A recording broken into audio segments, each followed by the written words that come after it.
Welcome to the Miss Esquire Podcast, a community that truly believes your network is your net worth. I am Rahysa Vargas, the founder and co-host of the podcast. I'm Trish Widowfield. I'm the vice president of Miss Esquire and also the co-host. Miss Esquire is a community that has over 11,000 women on our Facebook group online and 9 chapters that range from in person from Miami to New York City. We closed over $24 million last year in closed business. And if you want to be a part of our virtual community or in person, all you have to do is email us at admin@missesquire.com. Please be sure to like, comment, and subscribe also so you get more episodes like this. And today we're super excited, or I'm personally really excited because you got an opportunity to interview one of your mentors. And today's my opportunity to interview one of my mentors, Dean Duhart. So Dean Olympia Duhart is the first woman to basically lead the law school. She's the dean of the same law school that I went to, NSU, and she was my LSV professor as well. I'm sure that's not part of her resume, but she was my LSV professor. It's right at the top of my resume. I taught Rahysa. Yeah, exactly. And we can't wait to hear more about you, but first we need to thank our sponsors. Yes, let's thank our sponsors. So we're going to thank Professional Interpreting Associates, which provides interpreting and translating services across all industries. Yes, and our second sponsor is Vasquez de Lara Law Group, which is an incredible family law practice here in South Florida, and they also do anything that has to do with prenuptials, divorces, postnups, and so on. And so the first question that we always ask everyone is, the overnight success really didn't happen overnight. It took over 20 years. It took over 20 years. Yeah. So what do you think? Doesn't it always? Yes. Yeah. So what do you think is the most instrumental seed that you planted to be where you're at right now? So first of all, I just want to congratulate both of you. And you talked about me being your professor, but it's hard for me to sit here and I think about LRW Lounge. Yeah. And sitting there with you and it just seems like yesterday. And I'm sure I have one of your ungraded papers in my purse right now. So to your question on overnight success, I don't know where that expression came from. Yeah. It makes zero sense to me. I have never met any successful person who said, yeah, this just happened overnight. Yeah. I am very, very lucky to lead the law school that I love and that I attended. But I have been there for more than 20 years. Right. Wow. And before that, I had several other careers and several other lives. Yeah. Yeah, we can't wait to talk about those as well. Yeah. So let me tell you, because you don't know like the background story. So I'm going to talk a little bit about the background story. So I went to Nova in, I don't even remember what year, but anyways, 12 years ago? I don't know. A little bit ago. A little bit longer than that because I graduated. Yeah, so I don't know. But anyways, so first 1L year, you have something that's now called LRW, but at the time it was called LSV, same thing, but it was a legal writing research The class. first year legal research and writing class. Yes. And it was lawyering skills because we do ethics and skills integration. Right. And I got placed in Dean Duhart's class, which at the time she was Professor Duhart. You make it sound like a punishment. They don't get to pick their... No, we don't get to pick anything. Their professors the first year. Yeah. Right. I had Professor Brown and I had you, and I have to say it was a very difficult 1L year, okay, to say the least. But and writing was not my thing. You think it was my thing? No comment. It was not my thing. So it wasn't my thing, but I was determined to like pass 1L year. And so she used to have this thing called the LRW Lounge. Yeah. And so you can come in and stay as long as you want and ask her questions. There's a disco ball. There is a disco ball. I have music. Yes. Okay. She was unlike any other professor. Hardest grader of all time. Literal hardest grader You of all learned time. how to write. I did. And so she would come around and she would like read one sentence, but people would come and they would read one sentence and then they would just like leave. And I'm like, no, I hope she goes around several times. So I was like determined to be the last person because I was like, that would probably mean that. It started at 5 p.m. I think around 2 a.m. I'm like, Rahysa, please. Oh my goodness, that's a true story. That sounds about right. No, but then so I stayed there the whole night. And at the end of the day, it was just like I ended up getting to know her. And it was probably the best experience because we stayed talking about our own personal life. It was really And nice. she really got to share so much. And we left at 2 a.m., literal at 2 a.m. But what I got to learn that night and how our like friendship / now we have a long relationship. She flew to my wedding. All the way in California. I love her to death.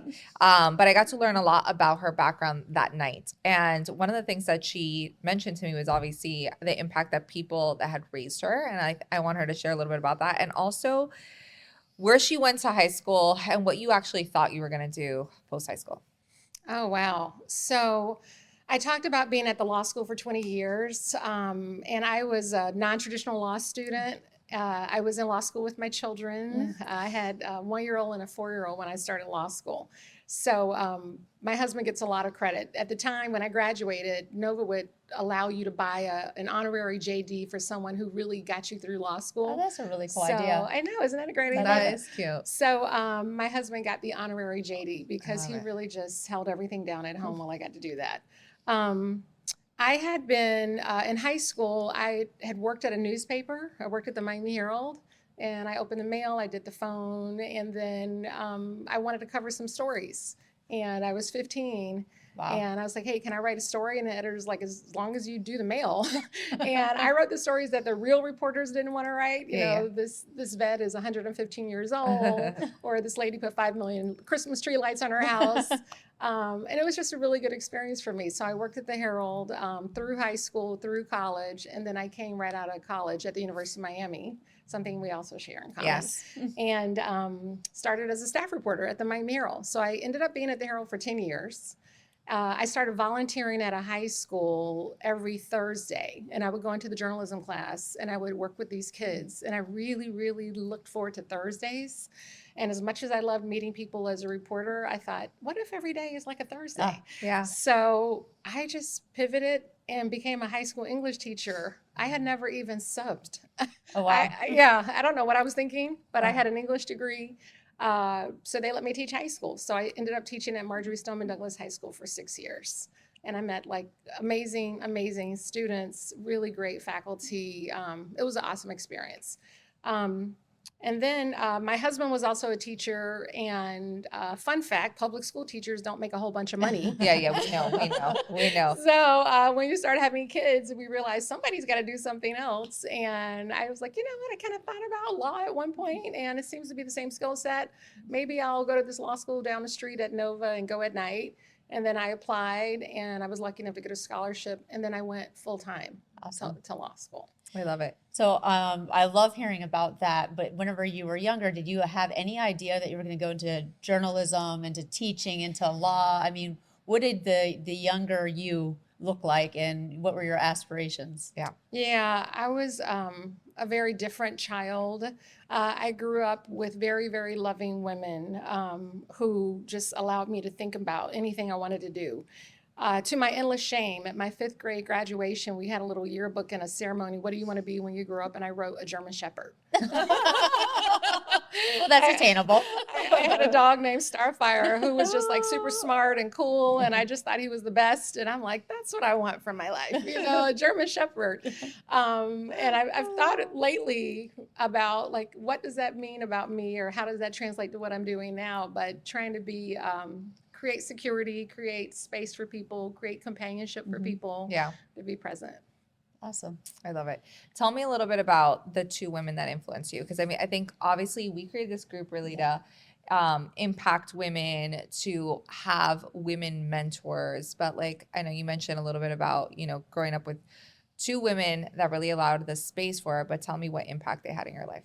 Yeah, so I was raised with a bunch of mothers. I lived primarily with 2 great aunts who were housekeepers on Miami Beach for about 40 years. And anything that I wanted to do, they just thought I could do anything.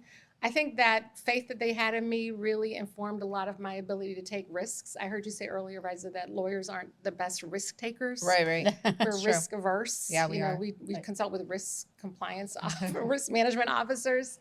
But I really have never felt that kind of pull, just because they kind of told me you could just do whatever, go out there and try it. And you could see that in talent shows when I was a kid. I would break dance in one show. I would try stand-up comedy in one show. I love it. Once one of my aunts made a little kimono for me out of a floral sheet, and put a ribbon on a stick, and I got up for 30 minutes and did this and drove everybody crazy.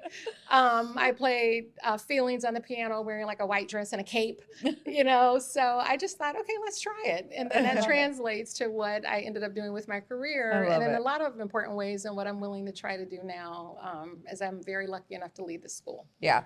What about, obviously you mentioned that you had a 1-year-old and a 4-year-old, and I have 3 kids under 6, and I don't know that I would start going to law school right now. Like, that is just not something. So how was it going to law school with 2 very young children?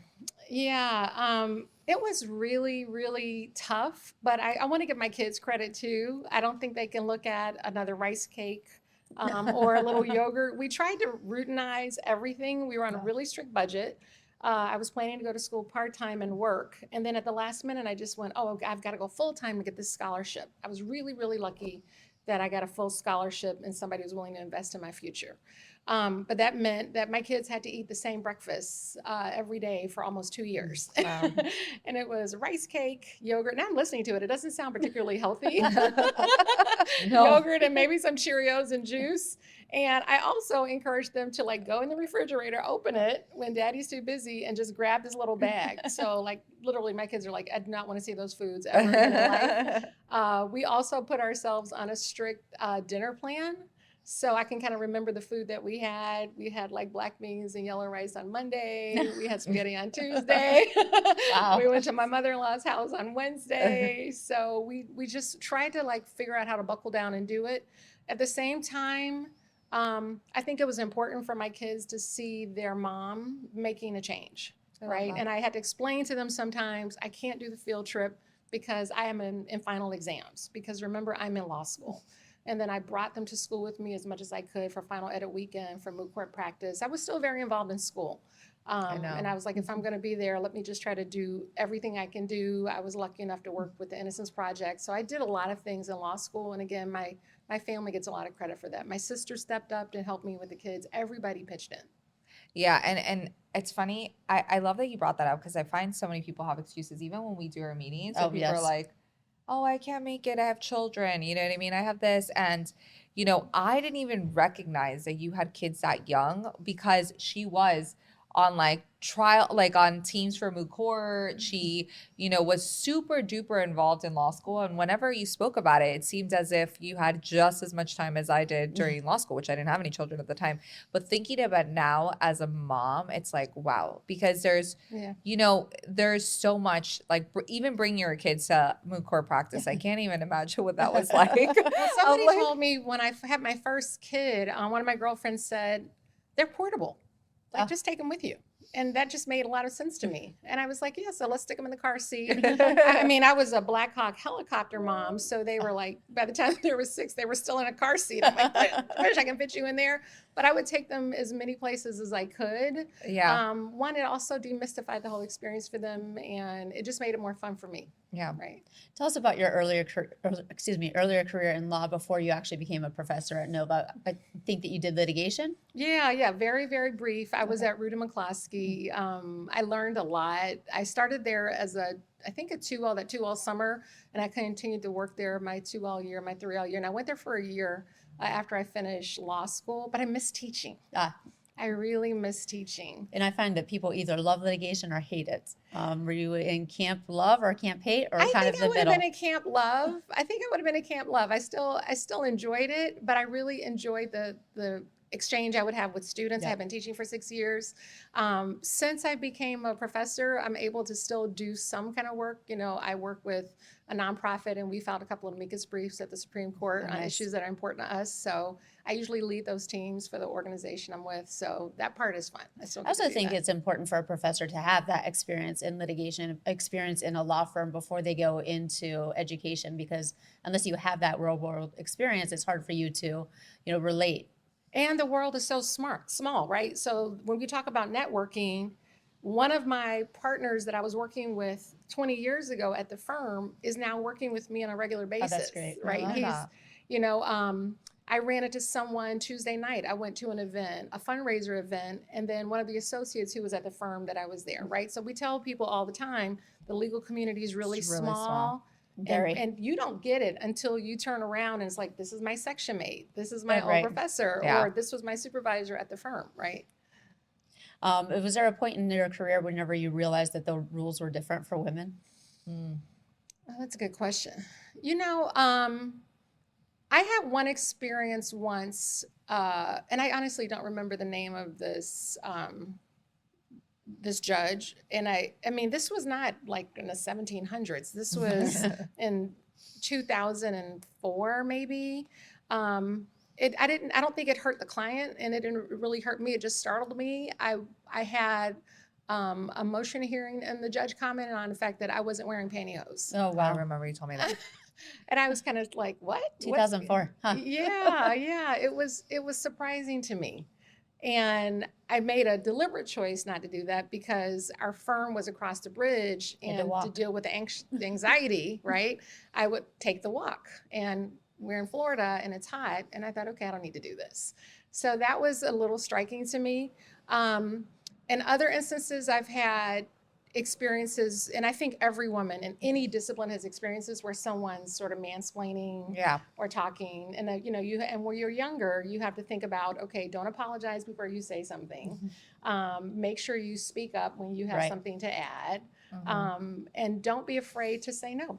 Like, that's a complete sentence. Yeah. And I was older. I was older than a lot of the newer associates were, but I was still in my early 30s. Right. So people were being a little more comfortable than they should have been. Right. I had a mediation, and the mediator at one point said, I went to talk to all the attorneys. And so my partner, Eugene Pettis, and I stand up, and he's like, oh, no, only the male attorneys. And I would never see Mr. Pettis turn so hard on someone. Yeah. But, thankfully I Good for had, him. I had a mentor who would stick up for me. But I mean, can you imagine? And that was probably in 2010, Yeah. to be treated like that. Did you say anything too? I don't even remember. I think that Gene just turned so hard. I did tell the firm that we're never going to use that mediator again. Good. As soon as we got back to the firm. But yeah. Yeah, I can't imagine, because he's like such a leader and advocate for like women. He would have been like, I'm gonna lose it right now, right?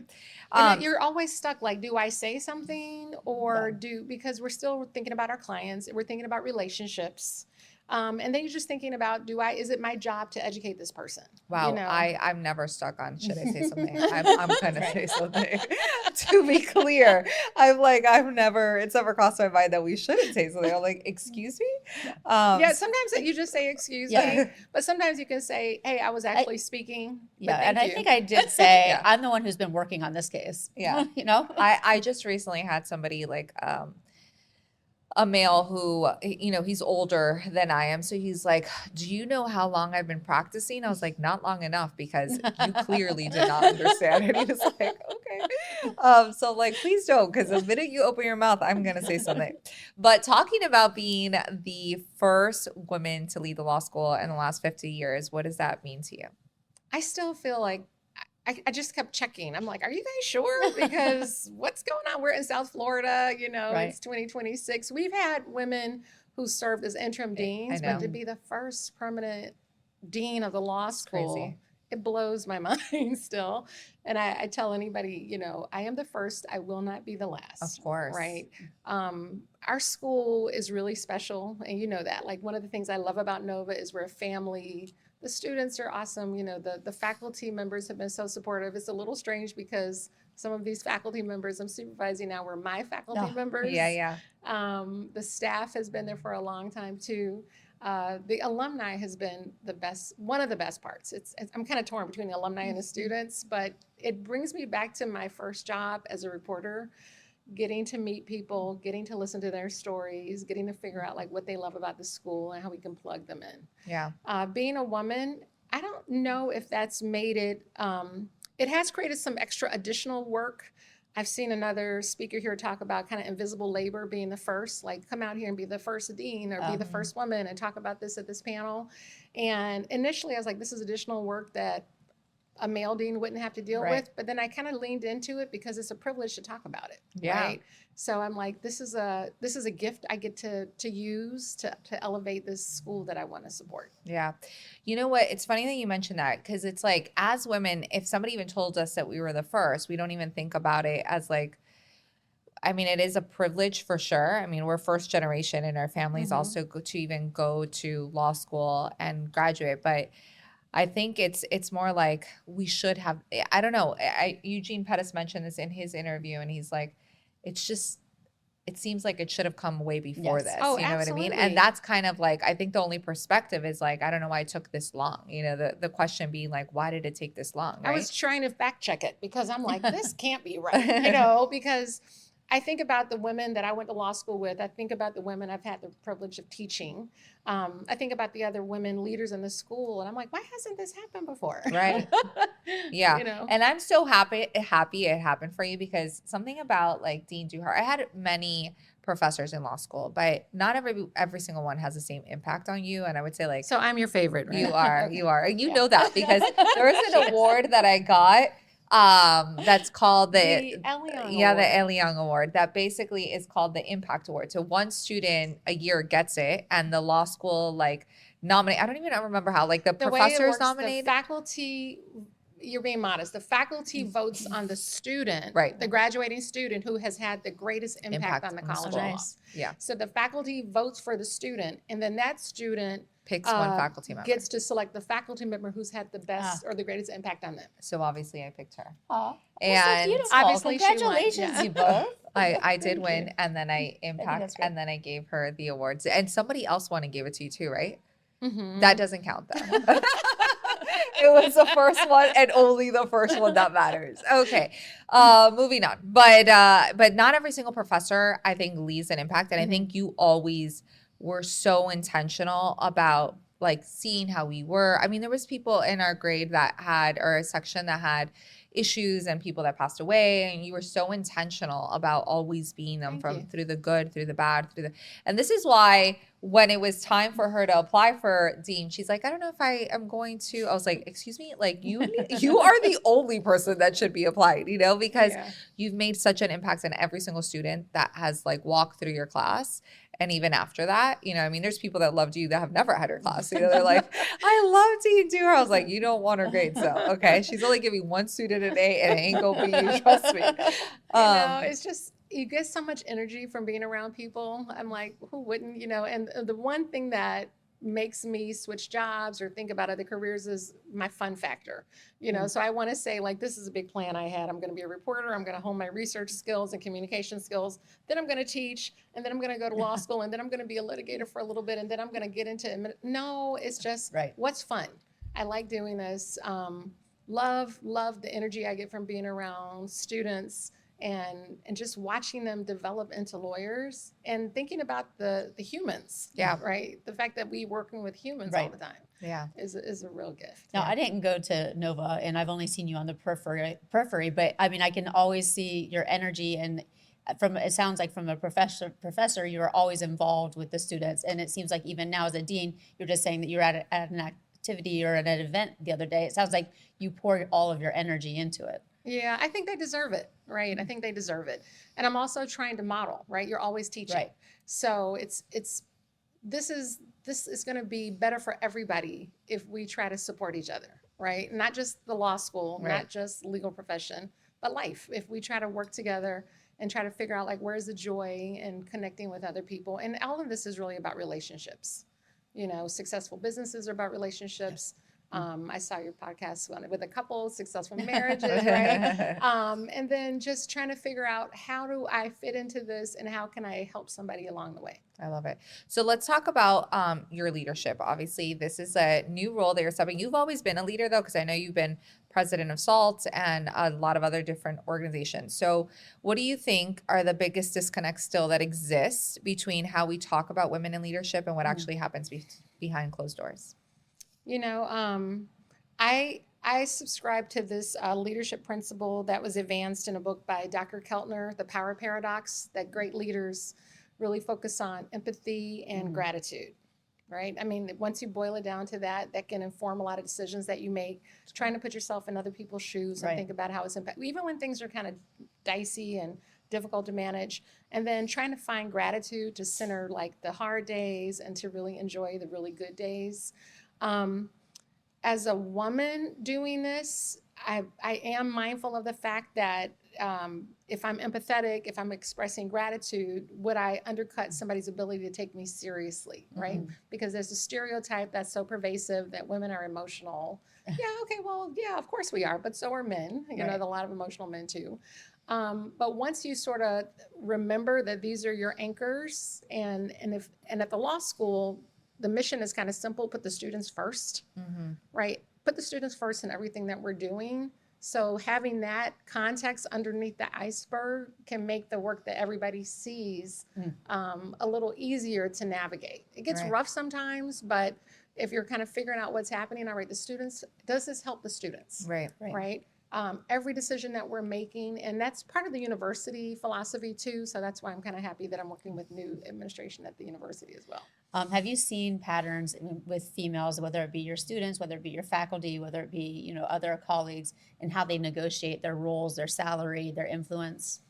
Yeah, I probably haven't thought about it in those terms, but if I am thinking about it now, I think one of the things that I've had to do myself is just remember my value. When I was, one of the jobs I left out is I worked at a corporation in Doral when I was in college. I spent a little time trying to figure out if I wanted to do marketing. I think I was still at the Herald in college, but I worked for a big corporation.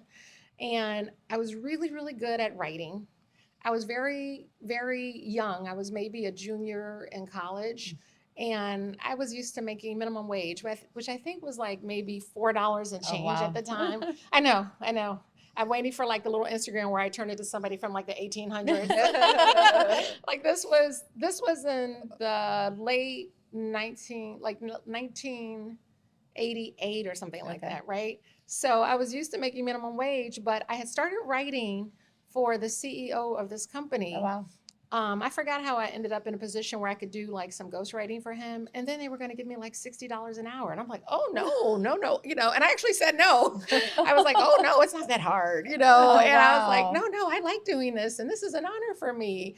And thank God this guy, he had been at a newspaper in Philadelphia. And when we talk about mentoring, you know, I always tell people, I love women mentors. I love Black women mentors, but you have to be open to cross-cultural mentors, mentors who are men, women, you know, anything. Of course. This was a guy, a white guy from Philadelphia who had been a newspaper guy. And he just pulled me aside and he's like, Olympia, you don't tell them I don't need that much money to do this. And I'm like, his name was Jim. I'm like, it's really not that hard. And he's like, you Wow. have a gift and you have a talent Yeah. and they have a need. And this is going to help the CEO, is going to help the company. You have to recognize that everyone can't do this. Right. Don't ever bet against yourself. Wow. Like, don't negotiate against Against yourself. yourself, yeah. And I was like, yeah, you're right. Okay. So, yeah. And it was a good lesson for me. Yeah. And I've pulled on that as I've gone through different leadership positions. And like, no, I may not think it's that hard. And fun. It is actually hard a lot of times. But just because you enjoy something doesn't mean that you don't get compensated Right. properly for it. So I've tried to be more intentional about coaching all of my students about how to do this and colleagues, right? So talking about like the power difference, what does it look like for the power for women leaders now as opposed to like 10 or 20 years ago? So what power do women leaders have now that they didn't have 10 or 20 years ago? I think we're more bold, I hope. I mean, there were always trailblazers who were if I'm the only one, it's okay. Yeah. But I think there's a lot of more organization that's happening. This group is evidence of that women are smarter at organizing themselves and really owning the power that they have. I think we're more willing to share power as well. Yeah. You know, and making sure that everybody's at the table and position ourselves as people in authority. And hey, you guys over here, come over here to Ms. Esquire and let us help you figure out how to solve this issue. Yeah, I think that's great because I know we were talking about negotiating a little while ago. And I think one of the things that we try to emphasize in our group is, sometimes the wage gap between men and women have a lot to do with the way that we negotiate. And I love that you shared the story about, that mentor that came up to you, because I think maybe we're more empathetic and less likely to think about it in the sales way or bring value. So a lot of what we try to instill is like bringing coaches to be like, yeah, you are worthy, and be prepared for those conversations, what do you bring to the table, and what is it that is, it's not easy. There's a lot that each one of our members brings to the table, and teaching them to be able to like go for that or ask for that, You need to do the coaching. It has to be intentional and deliberate, because somebody like me, I grew up with two fantastic women who were not educated on how to do this, who didn't have a formal education, very, very educated, but were working as housekeepers and hadn't thought about this kind of work, right? And then my own mother, who also played a huge role in my life, she was a very good example for me too. She had a high school education, but I also watched her. That was part of the thing I was channeling when I brought my kids to law school with me. My mother worked for years at Ma Bell, or AT&T Bell South, and she started as an operator. And she had a high school diploma, and she was an operator, and she started asking questions, and she realized that the guys were making a lot more money than the operators when they were climbing telephone poles to make repairs. And she's like, oh, that's twice my salary? I'm going to do that. Wow, and they were I like, love that. hey, Linda, no, women don't do this. And she goes, yeah, I think we can. And I watched her, and she took me with her to the Army Navy surplus store to buy steel toe boots. And then she had her little Jane Fonda videos where she was like lifting weights in the living room and getting these muscles. And then before we knew it, she was climbing telephone poles, and she's like, no, that's the kind of money I need to make. So we're going to do that. So I watched her go through that, her own iteration of like breaking down some barriers. Wow, I love it. Oh, that's a great story. I know. Is there anything about being in your role in leadership where you've had to unlearn or modify your communication skills? Yeah, that's a really good question. Yes. The answer is yes. I have to remember that I'm part of a huge organization and part of a bureaucracy, and that what I say as Olympia is very different than what I say as the dean. Right. Right. So, and thinking about the new employees who maybe don't know me and can't figure out like what's going on with me. I like to be funny. I'm still funny, I hope, but I have to be a little more serious sometimes. Being more measured and more thoughtful about how my actions toward one person will affect the whole organization, right? I may want to, and I'm approaching this as a big classroom. So I initially, and I think that's another, I haven't really thought about writing about this, but I initially, when I got into senior administration, I thought, okay, I've got to be deanie, I've got to like dress this way and I've got to act this way. And, and I'm like, what am I doing? This isn't me. And I thought, I am a teacher. I am a professor, and I'm going to be teaching. I'm going to be teaching the alumni what's special about the school. I'm going to be teaching the faculty and staff about what we need to do to make sure the students are served. I've got to be teaching the university, because I got bosses too, right? I'm middle management. Yeah. I got to teach them like what's special about the law school and our needs for the law school, and teaching the students about like what they need to do to engage and be successful. Yeah. So I've tried to apply all of those teaching principles. Rahysa, I even play music at the faculty meetings. Yeah. I love music, Are you playing Prince? Oh, yeah. I was going to ask what kind of music. Oh, you don't know this. She is a diehard Prince fan. He's still my heart, So, I play music to try to, because I know my areas that I write in, I write about vulnerable populations, but I also write about teaching and learning. And I know that we have a social brain, and that when people build community, they're stronger and they're more open to learning and they're more open to being successful. That's great. So I try to create community in my classroom with themed music, music related to whatever we're doing. We're going to do citation, then we're going to play formation, when you come in the room, right? So the kids kind of get to think about like, how does this relate to what we're doing? So I bring in music to the faculty meetings that, we came back from school in the fall. I had Welcome Back Kotter playing, because we have a really special community, but sometimes we get too busy to like really focus on that. 100%. And I love that you are actively trying to engage with the student? Because I think even when I was in law school, a lot of people, I mean, I was extremely involved, so I did get to meet the dean, but a lot of people didn't even know who the dean was. Yeah. You know, they're like, Yeah. I don't think I've ever seen the dean, you know? So It hurts my heart when I hear, like, I'll meet people, not from Nova, but I'll meet people and say, hey, when you went to law school, who was the dean? And if somebody goes, I don't know, I'm just like, how did you not know who the dean? I got really lucky. I had the best dean, Joe Harbaugh, who's now in paradise. But he was just a warm person. He walked the atrium. yeah, You know, he reached out to people and said, hey, have you found a job yet? If you hadn't, hey, let me make some phone calls. Let me help that's you. great. So he was just naturally had that gift.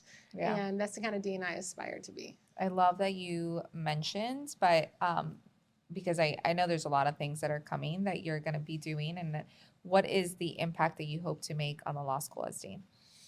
I want us to do two things.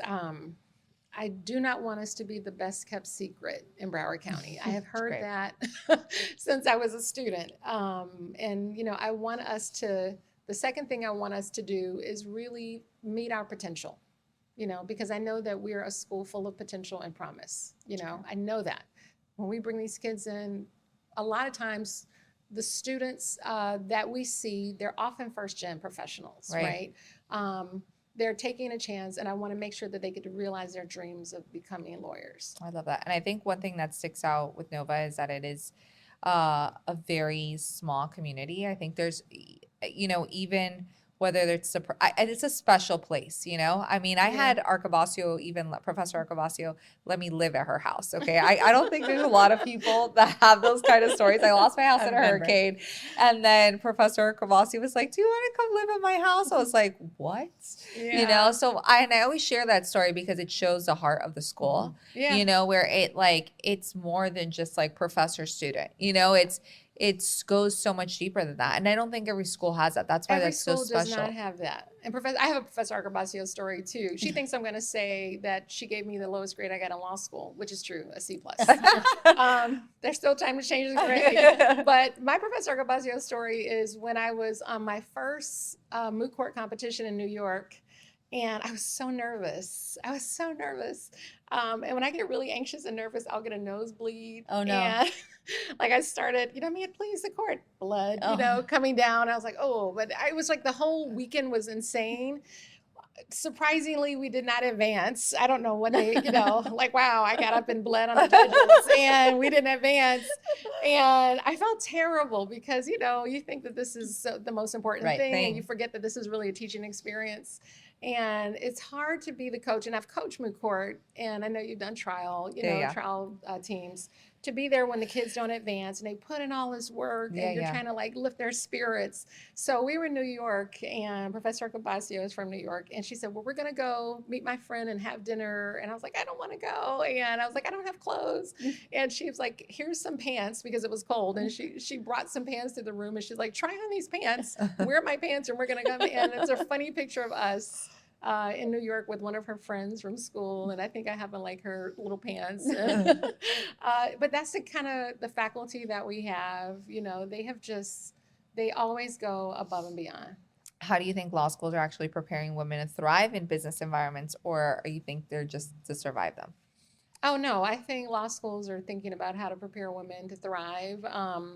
One, I think that, like everybody else in law school, women are giving these great opportunities to lead. You know, you look at the editors of Law Review, you look at the head of the trial teams, the participants in moot court, public interest law organizers. You know, I see a lot of women doing that, encouraging them, having groups like your group come to the school. Thank you for coming to the school in last fall. I hope you come back. We are. I need a date, so don't worry. I'll talk to you about it after. Thank you for hosting us. It's a we're very important event for us. We are thank so you. grateful. Yeah, that Trisha and I we are so grateful to be able to having done there. I think it meant a lot to me to personally go back to our law school, and it was awesome to see law students that were involved. But I think it's a topic that not a lot of people want to discuss. Yeah, and a lot of people in law school need to discuss it. You know, because it's like to discuss it. Yeah, so it was very special for us to do it there. But showcasing people from all different disciplines who are coming in, having the examples and having examples within and beyond the classroom, Right.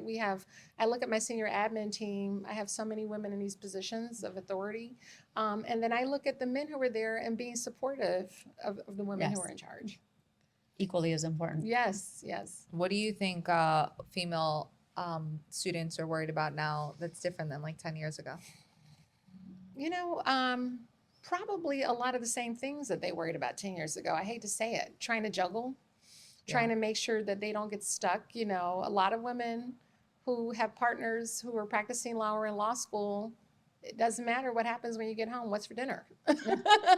Have you done the laundry yet? I don't think that that's really changed a lot in 10 years. Those heteronormative expectations that people have about who's supposed to perform what role. Yeah. I think there's been some movement. And I think a lot of it sometimes is self-imposed, and we think that this is our responsibility. I bragged about how great my husband was when I was in school, and sometimes I have to remind him, remember how great you were when I was in school? Back to that. Let's get back to that. What's for dinner? I don't know. Surprise me.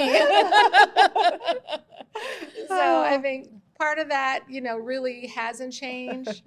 I think what one of the positive changes is the organizational power that people have, and I think the role that social media can play in accelerating some of that change too. But there's a lot more women that go to law school now than, obviously maybe 10 years ago, which I think helps for sure. We haven't seen, and part of why I think the group was so important when I created it 10 years ago was there's still not that many women that are at the top, We've talked about the leaky pipeline, right? Like what happens, what happens when you get a woman who's at a big firm and then she doesn't make it to partner, or she doesn't succeed because the pipeline is there, but there's a leak in it.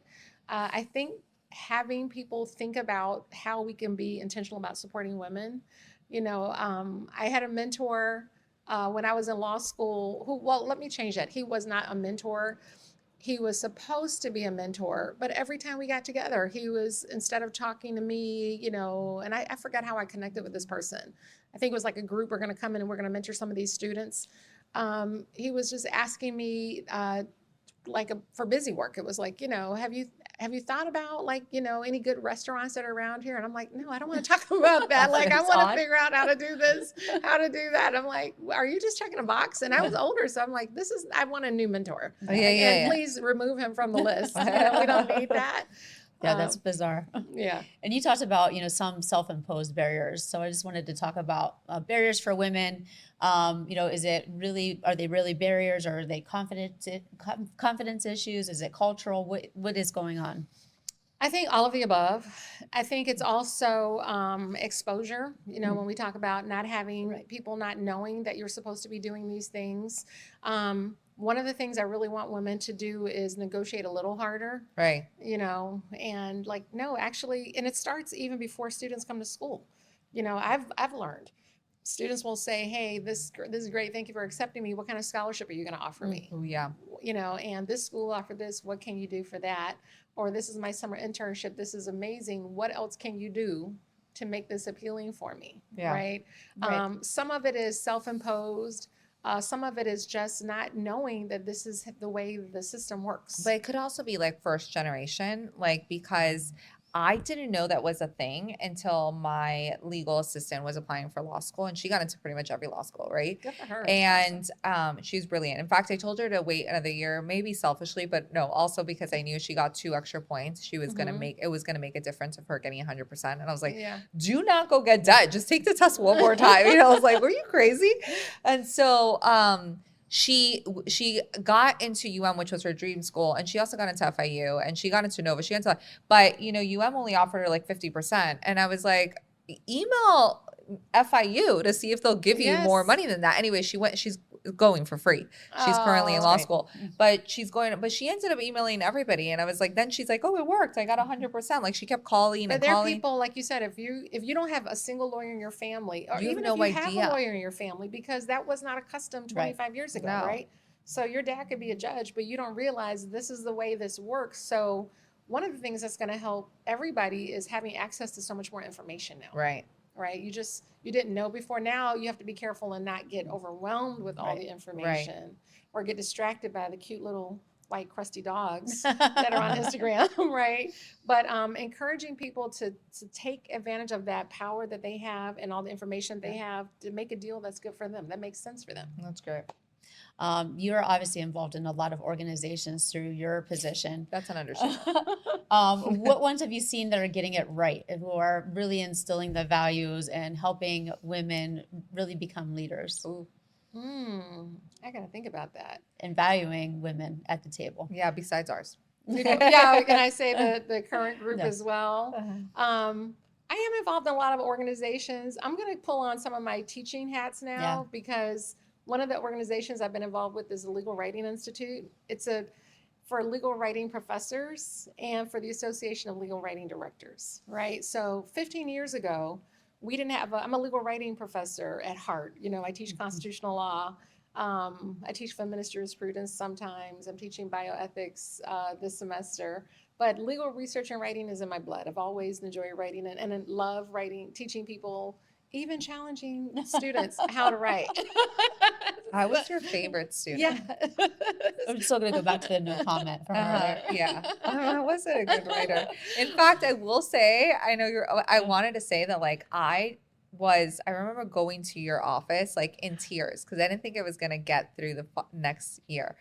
And I don't know why I'm going to cry about this, but like I think Professor Duhart believed in me so much, even when like people didn't. And she's like, you are going to go to to all year. And then her solution was, you know what, you should take my class in the summer. I was like, why would I do that? You're not giving me a good grade. And she's like, it'll be different now. And I was like, okay. And so she convinced me to take her, remember? Yes. And it did boost up my Yeah. grade. I think it was like sympathy, but no, it wasn't sympathy. I don't I grade know. for sympathy. She doesn't I can't grade for remember the last sympathy. time, I get complaints like, who gets an A in your class? Whoever earns it. No you know. one. It Our impressed class, me. we had 1A That of was the a- entire class. But I'm just so grateful because I was able to I felt comfortable enough to be able to tell her the truth about how I felt. And I didn't know if I would make it But to Rahysa, I knew something about you that nobody can outwork you. Nobody. Right? And I feel that way about myself, right? So if you are willing to work hard, you can get almost anything done. Like Right. really, really. And you need a couple of people saying you can do this. And law school is very scary for me. And I really didn't, I kind of moved past that. But my first semester of law school, I had a lot of support. I had a lot of encouragement, but I was terrified. And I think I told you this probably then. I was sitting in that car because I have kids. I left my job. We are doing this and watching who's going to eat the last rice cake. This is scary. Yeah. And I would sit in that car and cry almost every day my first semester. And it was the perfectionism, I thought. And I had been the smart person. And then I got to law school. I'm like, what's Everybody's happening smart. here? Everybody had That's been the right. smartest person in class, Right. right? So now we're all together. And then I had been a teacher. And I had been a tutor, and I was like, "What is happening? Why did I do this? I'm going to go back and teach high school or be a newspaper reporter." And I thought I was putting my family in jeopardy. Yeah. And it was my lawyering skills and values professor, Uh-huh. Eloisa Rodriguez Dodd, who said after class one day, I was just trying to get out of the door, and she goes, "Olympia, hold on. Have you thought about being a law professor? Are you kidding? I just want to pass this class." I'm a 1L. I have no idea to this day what that woman saw in me to make her think I could do this. But she was one of the first people I called when I became the dean. That's amazing. I don't want to cry now, too. We're all gonna cry. But I was like, I said, remember that day? And I just remember going, oh, I'm in trouble. Or she's going to say, hey, have you thought about, I thought she was going to say are you sure this is for you? And I'm like, what are you doing? I don't even know what's happening here. What is the ordinal spacing rule? Please help me What with is that? citation. I don't know what Rahysa, you do know what that is. I'm kidding. So you have gotten a glimpse behind the curtain that most of us have not gotten. You've gotten to see the vulnerable Rahysa. Yeah. You have seen the vulnerable. That's why I said most of us. Most of us have not seen. Uh-huh. So what made her stand out to you? I mean, out of all of these students, and you guys obviously have this amazing relationship, what stood out to you to make you know that she's special? Oh my gosh. anything that she wanted to do was going to be done like on 10, like 110, 30, 40%. It's like, hey, Rahysa, remember at one point they were like, we're not going to let the faculty hood the students. And you're like, I'll be right back. And it's like, go, Rahysa, you know, she's on it. Or we did the kickball. I mean, she has a heart for giving too, Yes. right? So that also speaks Absolutely. to me. And just how authentic she is, right? You know, the fact that she was vulnerable with me, the fact that she was holding me hostage at LRW Lounge and wouldn't let me leave. And Rahysa, I don't know if you remember this, you would write these little notes and cards to me. I don't know. Working through your feelings, you know, and I was like, this is beautiful. You know, I'm very mushy. So I was like, I love this. This is fantastic. You know, like, but this grade, no, not the grade, you know. I'm like, it's not gonna You're work. still but getting a thanks. B minus. So, and I knew she was gonna do something really big. And look at this, you know. So I'm very, very proud of you. I'm proud of both of you. No. You know, and I'm sure your LRW professor is proud of you as well. She's like, I don't remember. What's her name? Do you know her name? Listen. Oh, She's watching this now. She's like, I had zero impact. It was a little bit different. You know what? I don't remember all of my professors' names. There's like one that you like really, I don't want to say one because I have a few that like I'm still, you know, that had, but there's only one like Professor Duhart. So I'm really grateful. I got Thank really you. fortunate and lucky to be in your class for sure. So if we have this conversation again in 10 years, Oh, wow. God willing, God what would you willing. hope is no longer an issue? I hope that there have been many female deans. Well, not too many because I want to keep the choppy. At least one. Maybe one more at the law school. And I would love to see Nova get the bigger recognition it deserves. I mean, we're a fantastic school. There we are. We've done such tremendous work. If you go to any courtroom in Broward County and off in West Palm and a lot of Miami, you can't turn your head without seeing a Nova lawyer, a Nova judge, you know, but I want the world to know how special we are. That's great. I love that. What do you hope to be your legacy as a dean? What I said earlier, like making sure that we are no longer a secret and making sure that the students who come to us get to realize their dreams of becoming lawyers and making a big impact on the community. Because the legal profession is really a means to an end, Yeah. right? So the bigger impact will not just be how many lawyers do we help create, but what kind of community are we helping to build? I love it. If you could give one piece of advice to women listening or to students, what do you think it would be? Do something that kind of makes you uncomfortable, but happy, you know. If, you know, you're getting up every morning and you really like Thursdays, figure out what you're doing on Thursdays and make that your job. I love that. You know, Yeah. if you are thinking that you want to make a career change, don't make excuses for yourself. You know, I had every reason to say, I can't do this. I Yeah. thought about it, but hey, I'm almost 35 and I have 2 little kids and we don't have any money. What am I going to do? You know, just come up with ways to address that. It's a problem that you can fix and it's only temporary. And you could have something really, really special waiting for you on the other side. I love it. And I love how you didn't, I'd love for us to do this one, but I love how you never made excuses for yourself. We were talking about this late last night because Dean Duhart and I have a problem.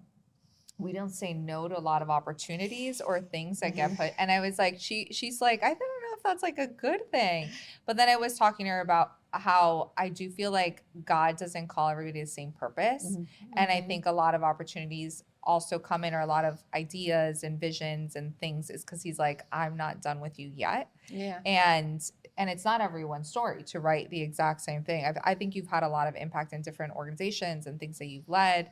And so I think he utilizes you in so many different spaces, which I think is really beautiful. But I also think we've never really made excuses to not get involved and like not do things. And like seeing you, I didn't even know that at the time, and I've known you now for a pretty long time, Yeah. that you were full-time mom doing this, and you were like, I'm still going to be involved, I'm still going to compete, I'm still going to be a moot court, I'm still going to give it my all. She also like killed it, because I think you graduated magna cum laude, right? I Maybe barely cum made laude. it. I barely made Maybe it. cum So laude. Yeah, you know, and I probably told you this too, Rahysa, because this is usually my advice to everyone, and especially to women. If you're going to be involved, why not be the boss? Yeah. You know, like Very I true. remember you're like, I'm getting involved in student government, and you were on the fence. You wanted to do the president, but then there's all kinds of stuff. There's a lot of drama. A lot of drama. I can imagine. And you're like, I don't know. And I remember you calling me. I'm like, Rahysa, if you're not in charge, someone's going to be in charge of you, right? And I was like, I'll be damned if that's going to happen. And if you're going to do it, like, just do it, right? Yeah. Because if you care about it and you're going to help other people in that organization, right? You're going to help people with your own vision and your work ethic and what you can achieve and what you can set them up to do, Right. right? Well, we are so fortunate to have you on our podcast. Rahysa is so fortunate to have you as a professor. I was. And Nova Law School is so fortunate to have you as a dean. So thank you so you. much. Thank I am you. so excited for you. I was so happy. I kept calling her every day. I'm like, did you get it? Did you get it? She's like, Rahysa, I don't find out. When do you find out? She's like, we're going to find out. So I was like eager to find out. I was like, they don't pick you. Oh, it's rigged, you know, like, but I'm just, they have no idea how lucky they got that you're going to be a dean. And I know your heart because you are such a giving person that genuinely loves the school. This is why I wanted it for you more than anything, was because somebody that went there, that has loved it, that has been there, that has taught there, that has never left there, that's been loyal to it, that believes in, like, you know, it Yeah. can change, it can be better. And I was like, there's no one, like, you know, there's a lot of deans Yeah. that come and go and they're not part of it. And I was like, she is going to do an amazing job. So I know it's just a beginning of what's to come. We have work to do, but we can do it. And I want to thank you too, because I really was like, this is not for me. And then the same fun factor, right? They made me the interim and I'm like, this is actually fun. I don't want anybody to know. I'm enjoying this. Like, I like solving problems and I like trying to get people excited about the school that I love so much. And I like learning from all these people at the university who were being supportive, and the alumni and the students. And you actually gave me the idea for something that has been a success. We do, when Miss Esquire came on campus, we had those extra hot dogs. Remember the extra Venezuelan hot dogs? A lot of hot dogs. Yeah. So Rahysa and I stayed at the atrium that night, and everybody who came out of the night class, she's like, hey, the dean wants to give you a hot dog. And they were delicious, and the kids were so excited. They were. And I'm like, you know what? If we bring food to Right. the atrium, I can get to meet these students, and the faculty and the staff can come in and just have community with them. Yeah. So we do a dine-in with the dean every month. I love that. And we've done a taco bar, Lucky Walking Tacos. We've done sliders. Who knew a potato bar would be such a hit? They were coming up for the seconds and thirds. But it's just like, we've done milk and cookies. So it's I just love something it. simple. Put some food in the atrium, nothing formal. Pop in, say hi to the dean, say I hi to love the it. faculty That's and great. staff who come down. It's great. And I've got to meet a lot of the students that way. So I thank love you it. for the hot dog Of idea. course.